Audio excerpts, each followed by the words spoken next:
사랑하는 성도 여러분, 오늘은 9월 23일입니다.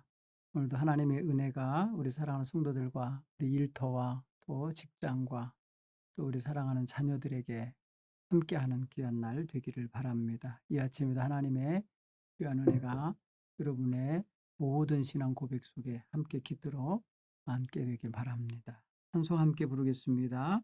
208장을 찾아 부르겠습니다. 208장입니다.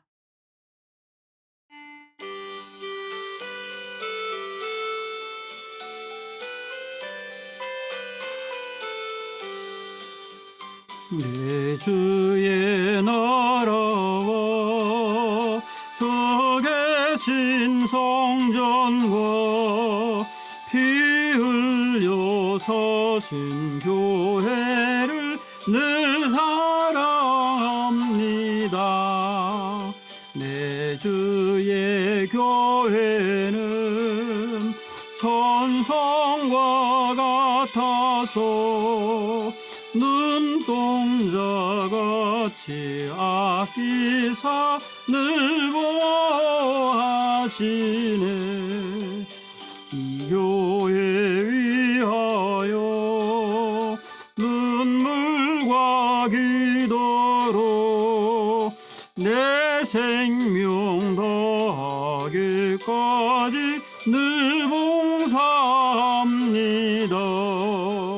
성도의 교제와 교회의 위로와 구주와 함께 언약을 늘 기뻐합니다.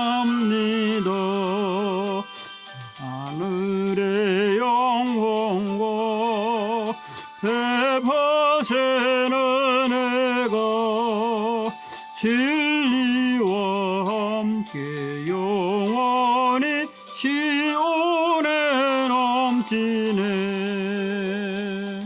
아멘.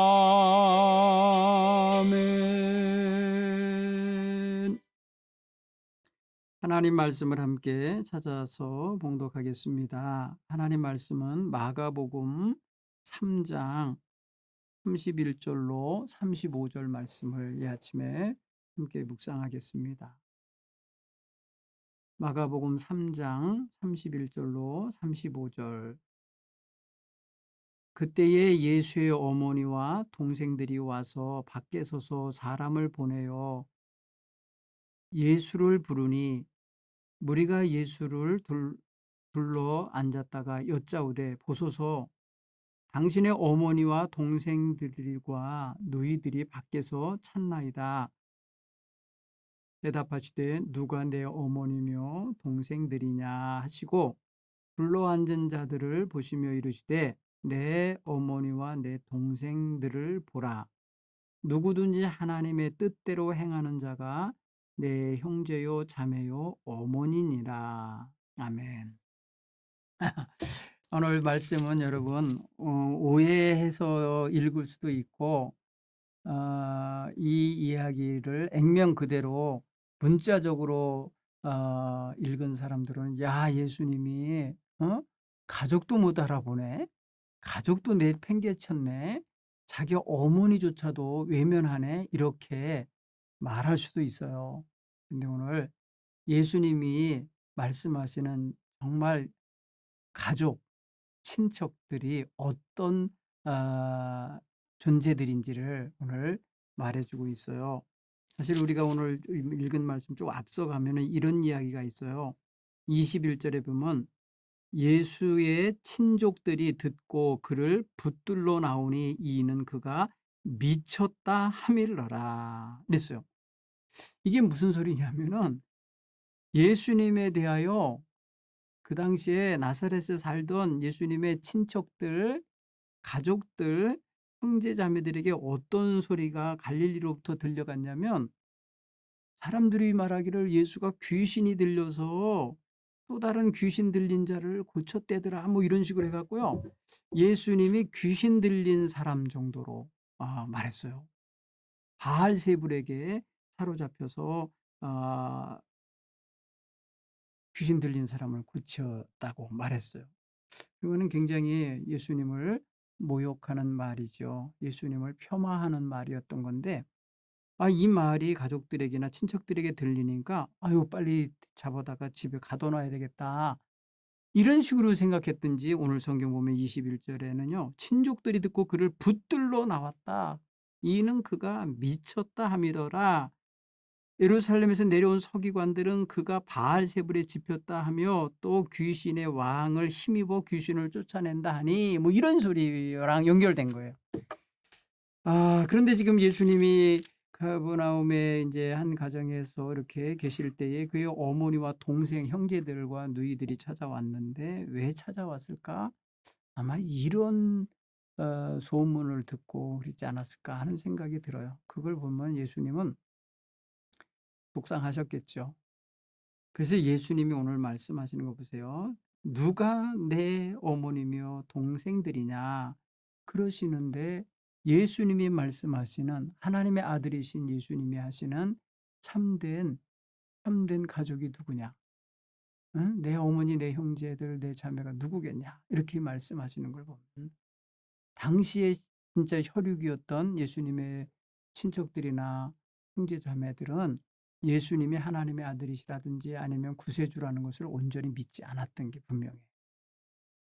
거기 예수님을 따라다니면서 예수님의 말씀대로 행하려고 하는 사람들하고 차이가 있었다는 걸 알 수 있습니다. 오늘 성경 본문에 보면은 무리들이 예수님을 둘러싸서 둘러안고 있는 반에 예수 가족은 없잖아요. 예수님의 가족들은 거기 없었던 걸로 알 수 있어요. 그 보면 더 가까운 사람들, 더 뭐랄까요, 친밀하게 살아야 되는 가족들이 오히려 더 예수님에게서 멀리 있었다라는 거에 느껴지지 않습니까? 그런 걸 생각해 보면은 우리들의 현재의 삶 속에 예수 믿는 어떤 다른 동료들, 다른 성도들하고는 친한데 예수 믿지 않는 형제자매들이나 친척들하고는 오히려 더 먼 느낌이 들고 더 교제가 소원한 걸 알 거예요. 참 서로 이렇게 왕래도 없게 되고 교통할 만한 이 뭐랄까 공통 코드가 안 맞는 이런 상황이 되기 때문에 그럴 것 같아요.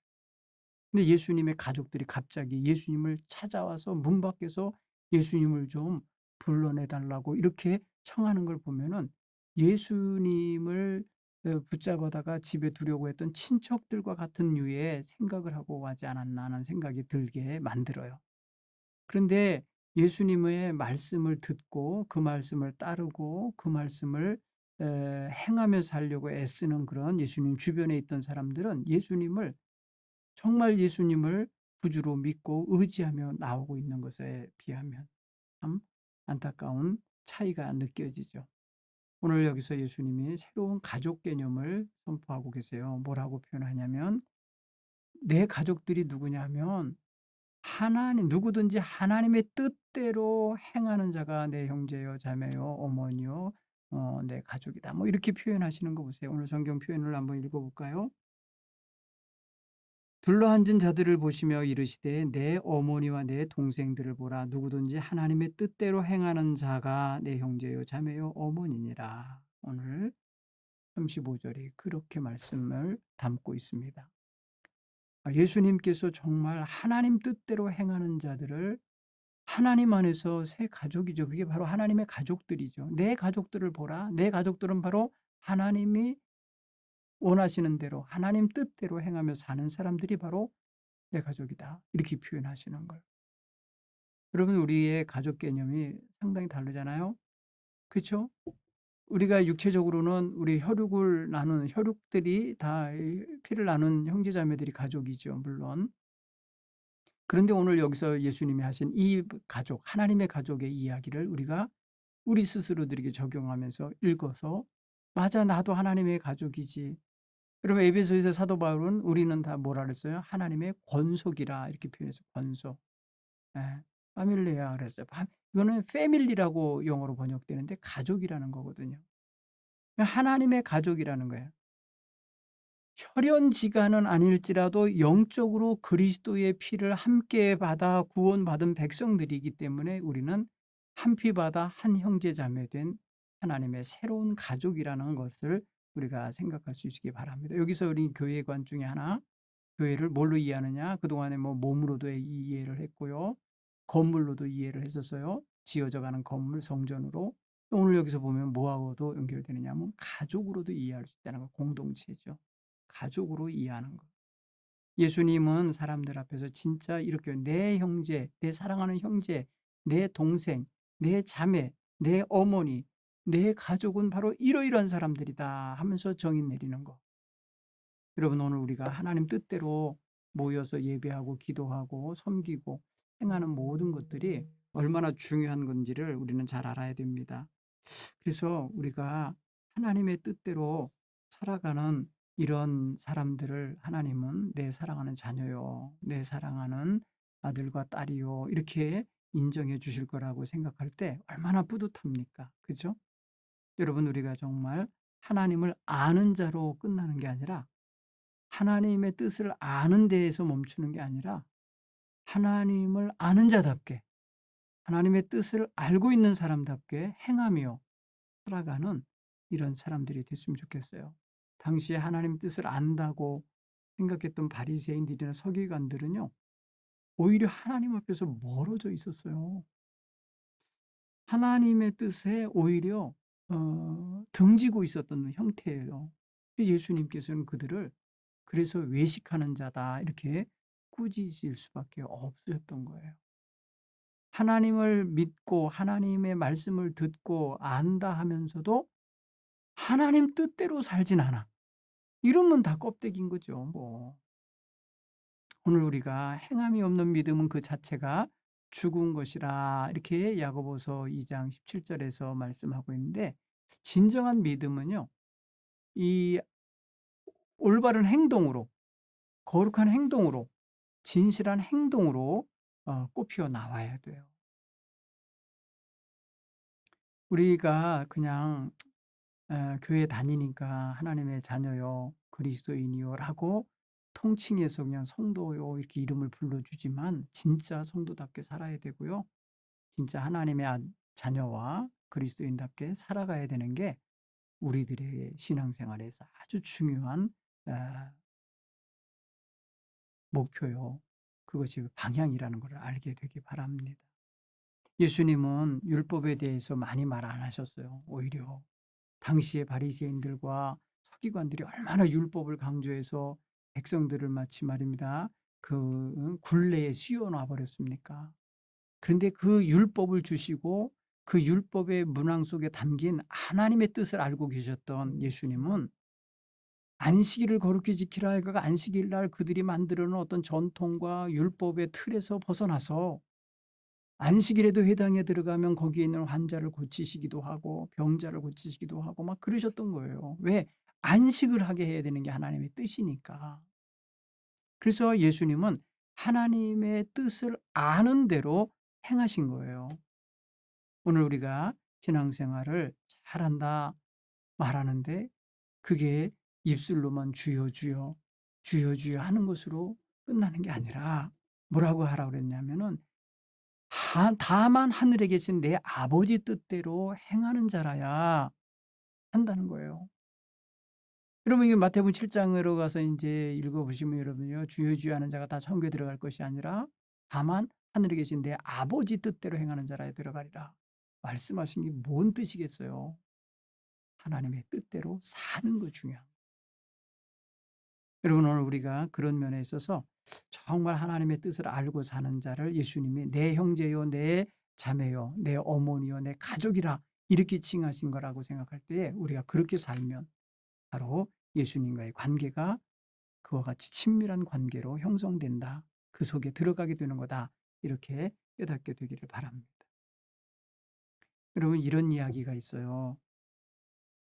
어느 시장에 잡화상이 있었는데 그 잡화상 주인이 많은 사람들에게 현금으로 돈을 받지 못하고 외상으로도 이렇게 거래를 했었대요. 그런데 외상값을 잘 안 갚는 사람들이 많은데 바로 누구냐면 교회 다니는 사람이었다는 거예요. 그 마을에 교회 다니는 사람. 그런데 어느 날 그 교회에 목사님이 바뀌셨어요. 그러고 난 다음에 이 잡화상 입에서 이런 말이 나오대. 야, 응? 요번에 새로 오신 목사님은 아주 설교를 잘 하신다더라. 그랬어요. 그래서 지난주에 무슨 설교를 했냐고 이제 그 들은 사람이 말했더니 나 지난주에 교회 가지 않아서 무슨 말씀을 했는지 모르지만 확실하게 알 수 있는 건 뭐냐면 그 목사님이 오신 다음부터 성도들이 외상값을 잘 갚아요. 그랬더래요. 무슨 소리예요? 하나님 말씀대로 살아야 됩니다라고 강조했던 것 같아요, 목사님이. 그래서 그동안에 안 갚고 있고 차일피일 미루고 있고 뭐 이랬던 외상값들을 빨리 갖다 갚으면서 하나님 믿는 사람들로서 하나님께 누가 되지 않고 영광을 돌리게 하라고 가르침을 받았던 거죠. 사랑하는 성도 여러분, 우리가 몰라서 그러는 건 아닐 거예요. 율법적인 말씀들 나빠서 안 지키는 건 아니에요. 우리의 삶이 한계가 있고 상황이 있고 또 알면서도 못 지킬 때가 있는 거라는 걸 알아요. 그러나 그것을 합리화시키고 언제든지 피해갈 길로 삼으면 안 되고 우리는 할 수만 있으면 하나님의 말씀을 깨닫고 안대로 행할 수 있는, 그래서 하나님 뜻대로 살았다 칭찬받을 수 있는 이런 신앙으로 우리 가정을 이끌어가고 우리 인생을 살아가야 될 줄 믿습니다. 오늘도 그렇게 살아가도록 힘쓰는 하루 되기를 간절히 바랍니다. 기도하겠습니다. 하나님 아버지 고맙습니다. 오늘도 하나님의 말씀을 읽고 듣고 묵상하고 깨달을 때 그 깨달은 말씀대로 살 수 있는 힘도 얻게 하시옵소서, 지혜도 얻게 하여 주옵소서, 능력도 얻게 하여 주옵소서. 그래서 하나님의 영광을 크게 드러내는 우리 사랑하는 귀한 성도들이 다 되시도록 도와주옵소서. 오늘도 두려워하지 않고 살게 하옵소서. 담대하게 살게 하시고 능력 있게 살아가는 복된 하루 되게 해 주옵소서. 예수님 이름으로 기도드리옵나이다. 아멘.